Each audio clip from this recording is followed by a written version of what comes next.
আমাৰ খুব স্পষ্ট কথা যে কা আমি নামানো, কা অসমত বলবৎ কৰিবলৈ দিয়া নহ'ব।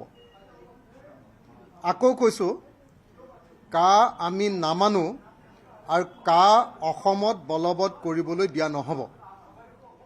অসমত যদি কা পুনৰ বলবৎ কৰিব খোজে তেতিয়াহ'লে যিকোনো পৰিস্থিতিৰ কাৰণে আমি সাজু আছোঁ।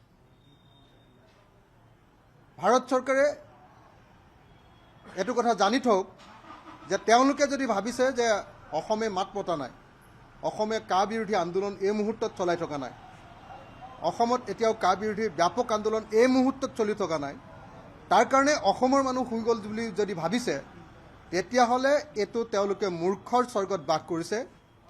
যেতিয়াই অসমত কা বলবৎ কৰিব খুজিব লগে লগে অসমৰ মানুহে ইয়াৰ প্ৰতিবাদ কৰিব, ইয়াৰ বিৰুদ্ধে ৰাজপথলৈ ওলাই আহিব আৰু কোনোপধ্যে অসমে বিদেশীৰ বোজা বহন নকৰে। এই কথা আমি স্পষ্ট কৰি দিব খুজিছোঁ। আজি আপোনালোকে সকলোৱে দেখিছে যে কেন্দ্ৰীয় চৰকাৰে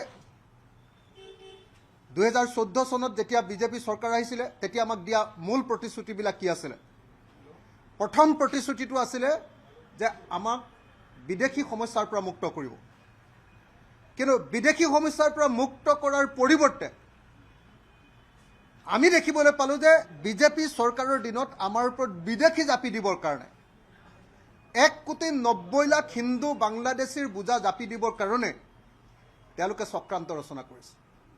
আজি যদি কা বলবৎ হয় লগে লগে 15 পৰা 20 লাখ হিন্দু বাংলাদেশী বিদেশী নাগৰিকে অসমত নাগৰিকত্ব পাব আৰু বাংলাদেশৰ পৰা 1,70,00,000 নাগৰিক আহিবৰ কাৰণে এটা সুযোগ সৃষ্টি হ'ব। তাৰমানে তেওঁলোকে বিদেশী সমস্যা সমাধান কৰিম বুলি ক'লে, কিন্তু বৰং আমি দেখিলোঁ যে বাস্তৱতে তেওঁলোকে আমাৰ ওপৰত বিদেশীৰ বোজা জাপি দিবলৈ চেষ্টা কৰিলে। দ্বিতীয়টো তেওঁলোকৰ প্ৰতিশ্ৰুতি আছিলে যে অসমক বানমুক্ত কৰা। 2 নম্বৰ তেওঁলোকৰ প্ৰতিশ্ৰুতি আছিলে যে তেওঁলোকে অসমক বানমুক্ত কৰিব। কিন্তু অসমক তেওঁলোকে বানমুক্ত কৰিলেনে? নাই। তেওঁলোকে বানমুক্ত কৰাৰ পৰিৱৰ্তে এতিয়া বিভিন্ন ধৰণৰ কথা কৈ থাকে। বৰং আমি দেখিলোঁ যে অসমক অধিক বানপানীৰ সৃষ্টি কৰিবৰ কাৰণে এটাৰ পাছত আনটো বৃহৎ নদী বান্ধৰ বোজা অসমৰ ওপৰত জাপি দিছে, উত্তৰ পূৰ্বাঞ্চলৰ ওপৰত জাপি দিছে। গতিকে বিজেপি চৰকাৰেতো লেকচাৰ মাৰি একো লাভ নাই। তেওঁলোকে যিমান প্ৰতিশ্ৰুতি দিছিলে প্ৰত্যেকটো প্ৰতিশ্ৰুতিৰ তেওঁলোকে বিপৰীতে কাম কৰিছে। এটা প্ৰতিশ্ৰুতিও তেওঁলোকে ৰক্ষা কৰা নাই। তেওঁলোকে 6 জনগোষ্ঠীৰ জনজাতিকৰণ কৰিম বুলি কৈছিলে 6 মাহৰ ভিতৰত। 6 জনগোষ্ঠীৰ জনজাতিকৰণ কৰিলেনে? নাই। 6 জাতিৰ জনগোষ্ঠীকৰণ কৰা আমি দেখিবলৈ নাপালোঁ। আৰু চতুৰ্থ বস্তুটো হ'ল যে বিজেপি চৰকাৰ থকাৰ দিনত আপোনালোকে সকলোৱে জানে যে অসমে বিশেষ ৰাজ্যৰ মৰ্যাদা লাভ কৰিছিলে। স্পেচিয়েল কেটেগৰী ষ্টেটাছ আছিলে অসমৰ। আৰু নৰেন্দ্ৰ মোদী শাসনলৈ আহিয়ে লগে লগে অসমৰ পৰা বিশেষ ৰাজ্যৰ মৰ্যাদা কৰ্তন কৰি লৈ গ'ল। গতিকে অসমে বিজেপিৰ পৰা পালে কি? বিজেপিৰ পৰাতো অসমে একো নাপালে। কাৰণ নৰেন্দ্ৰ মোদী ডাঙৰীয়াই ফটা লেকচাৰ মাৰিছে। কিন্তু অসমে পালে কি? বিশেষ ৰাজ্যৰ মৰ্যাদা অসমৰ পৰা কাঢ়ি লৈ গ'ল। বিদেশী খেদিম বুলি কৈ বিদেশীৰ বোজা জাপি দিবৰ কাৰণে কা নামৰ এখন আইন আমাৰ ওপৰত জাপি দিলে। বানপানী সমস্যাৰ সমাধান কৰিম বুলি এতিয়ালৈকে বানপানী সমস্যাৰ সমাধানৰ প্ৰাথমিক কামবিলাকো এতিয়ালৈকে কৰা নাই। 6 জনগোষ্ঠীৰ জনজাতিকৰণ কৰিম বুলি কৈ এতিয়ালৈকে 6 জাতিৰ জনজাতিকৰণৰ কোনো ব্যৱস্থা গ্ৰহণ কৰা নাই। কৰিলে কি তেতিয়াহ'লে? আমিতো দেখা নাই। আৰে আগতে বগীবোলৰ খুঁটা 10টা হৈ আছিল আৰু 2টা খুঁটা বনাই লৈ সেইখন উদ্বোধন কৰি দিলে। উদ্বোধন কৰি সেইখন বিজেপিয়ে বনালে বুলি হাল্লা কৰি দিলে। ভূপেন হাজৰিকা সেতু আগতেই চেংচন হৈ থকা সেতু এখন, নিৰ্মাণ হৈ থকা সেতু এখন, সেইখনৰ খুঁটা কেইটামান বনাই দি তাৰপিছত বাহ ল'লে। তাৰ বাহিৰে বিজেপিৰ কেন্দ্ৰীয় চৰকাৰখনৰ অসমৰ প্ৰতি অৱদান কি? নৰেন্দ্ৰ মোদী ডাঙৰীয়াই যে ইয়াত গগন ফালি চিঞৰি যে তেওঁ গেৰাণ্টিৰ কথা ক'বলৈ আহিছিলে, তেওঁৰ প্ৰথম গেৰাণ্টিটো অসমৰ প্ৰতি কি আছিলে? উত্তৰ পূৰ্বাঞ্চলৰ প্ৰতি কি আছিলে? যে অসম আৰু উত্তৰ পূৰ্বাঞ্চলক বিদেশী মুক্ত কৰা, এইটোৱে তেওঁৰ গেৰাণ্টি আছিলে নে নাই? সেই গেৰাণ্টি পূৰণ কৰিবৰ কাৰণে তেওঁ কি ব্যৱস্থা ল'লে? নে উল্টাই তেওঁ অসমৰ ওপৰত 1,90,00,000 হিন্দু বাংলাদেশী বিদেশী নাগৰিকৰ বোজা জাপি দিবৰ কাৰণে ষড়যন্ত্ৰ ৰচনা কৰে?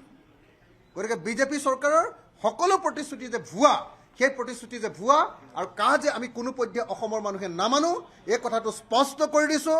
কা বলবৎ হ'লে পুনৰ ব্যাপক সংগ্ৰাম গঢ়ি তোলা হ'ব আৰু অসমীয়া জাতিয়ে ব্যাপক ৰূপত প্ৰতিবাদ গঢ়ি তুলিব।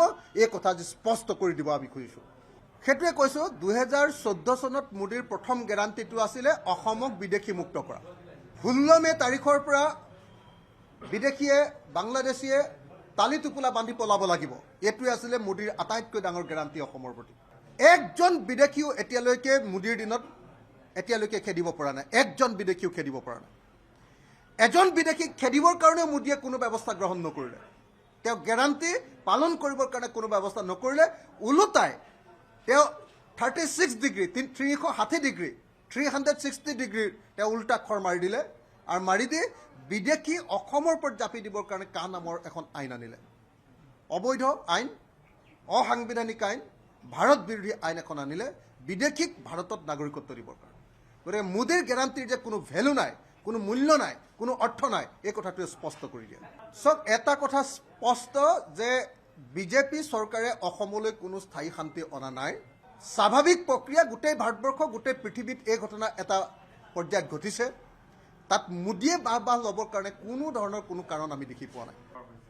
মইতো সদায় কৈ আহিছোঁ যে হিমন্ত বিশ্ব শৰ্মাই একদম মৌজ কৰিছে, মৌজ। মুখ্যমন্ত্ৰী হ'ম বুলি গোটেই জীৱন ভাবি আছিলে, অকস্মাতে লোককে লেং মাৰি মুখ্যমন্ত্ৰী হৈ গ'ল। এতিয়া যেতিয়া মুখ্যমন্ত্ৰী হ'বলৈ পালে তাৰমানে আকাশৰ পৰা ননমাই হৈ গ'ল। তেওঁ ৰাইজৰ টকাৰে নাগপুৰলৈ ফুৰিবলৈ যায়, নাগপুৰত RSSৰ অফিচত হাফ পেণ্ট পিন্ধিবলৈ যায়। আপোনালোকে সকলোৱে দেখিছে। ৰাইজৰ টকাৰে তেওঁ ইয়াতে গৈ ক্ষেত্ৰীত গৈ বিয়া খাবলৈ যায়। ৰাইজৰ টকাৰে তেওঁ উত্তৰ প্ৰদেশত বিয়া খাবলৈ যায়। মই সদায় কৈ আহিছোঁ যে মুখ্যমন্ত্ৰীয়ে ৰাইজৰ টকাৰে ব্যাপক মৌজ কৰিছে।